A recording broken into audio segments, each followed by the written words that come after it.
Morning. Welcome to News Time Live Broadcast.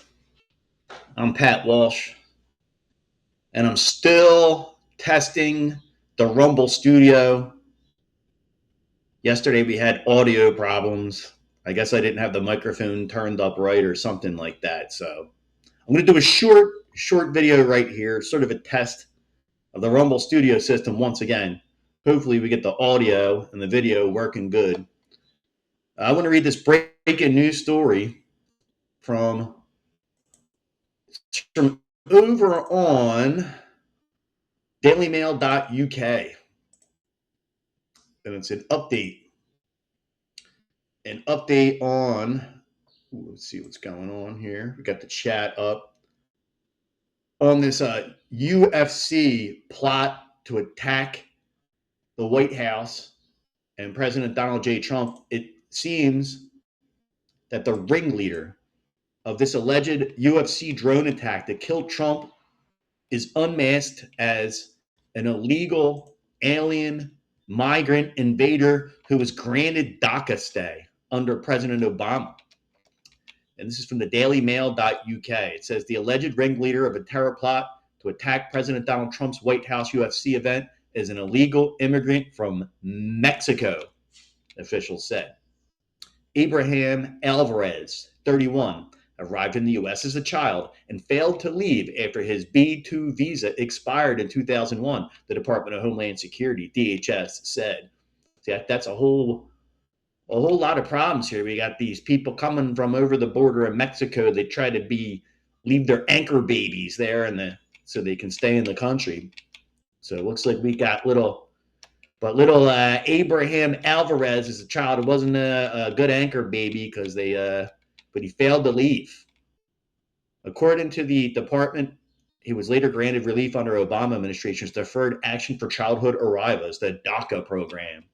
So we got a DACA illegal, thanks to Obama, planning to attack our country. Alvarez, who is said to have used the code name Shepherd, was nabbed by authorities in Omaha, Nebraska on Sunday following a raid on an abandoned church. Authorities said that he had told others implicated in the alleged attack to meet at the church, deemed it a safe zone.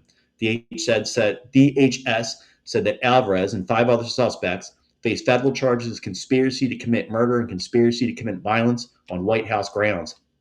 Acting Assistant Secretary Lauren Biss said this illegal alien from Mexico should have never been allowed in our country. He was a ringleader of a failed terror attack targeting UFC Freedom 250 at the White House. He will face justice and swiftly be removed from our country. I think he could be, for what he planned, the terrorist plot, I think he could be removed from this realm.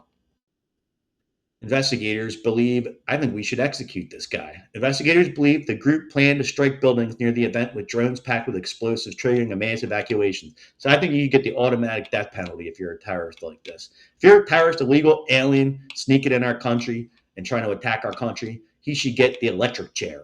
Authorities believe the plan was to send panic crowds towards a prepositioned sniper team as they try to escape. Alvarez is one of the 5 individuals now in custody, with authorities saying they have identified 23 others as being involved. Some of the suspects allegedly plan to travel to Fredericksburg, Virginia, which that's crazy because the FBI is all over Fredericksburg, Virginia. And it makes you wonder how much of this was all like maybe a honeypot of some sort, because Fredericksburg, Virginia, it's right next to Fort Detrick's there. And it's just like a lot of government officials and military officials are all in Fredericksburg. So one suspect allegedly told investigators the goal was to target capitalist elites, billionaires, or politicians who received donations from the American Israel Public Affairs Committee. One of the central figures identified by prosecutors is 19-year-old Ohio resident Tyson Proper. According to the FBI affidavit, Proper admitted participating in discussions about an attack that authorities say was intended to jumpstart a revolution in the United States. So we got, a bunch of Charles Manson wannabes running around. 2 California men, Michael Thomas, 32, and Brian Roa, 24, were arrested over the weekend in the Golden State. See, all these guys that think they're going to jumpstart a revolution, they're suffering from delusions of grandeur, many of them. According to a complaint filed in federal court, the 2 had met in person to practice their marksmanship. It says, and they got other photos. You go over to thedailymail.com, you can see the story. Daniel K. Eskridge, 32, Missouri, was also arrested in connection with the investigation. Officials claim he sent messages and images of tactical gear, a rifle, helmet, and ballistic vest to a signal group chat that the suspects were part of. The probe began after a relative of one of the suspects contacted the police in Cincinnati area with concerns about comments involving a possible plot in the nation's capital.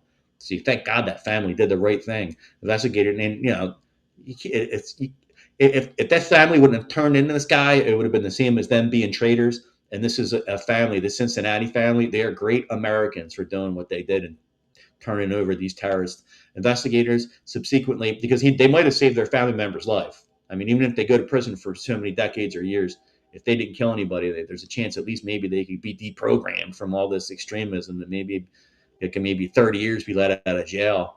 Investigators subsequently obtained access to encrypted signal communications and uncovered discussions about drones, snipers, and an attack targeting a UFC event.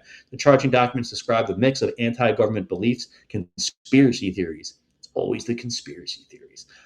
Anti-Semitic grievances and anger over the Trump administration's handling of files connected to the convicted sex offender Jeffrey Epstein.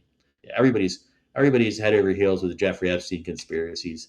Held on Sunday night on the South Lawn, UFC Freedom 250 was promoted as part of celebrations marking America's 250th anniversary. The event also coincided with Trump's birthday and drew significant crowds to the White House grounds. Neither Trump nor J.D. Vance were briefed on the alleged plot beforehand, according to comments made earlier on Tuesday, I guess by Kash Patel and all them. So that's the update. You have an illegal DACA migrant from the Biden administration. That was the one that created this plot. Okay, so I just wanted to test the live stream here. I'm going to dig up some more. Maybe if there's any other news stories worth reading, I'm going to jump into the studio and do it again.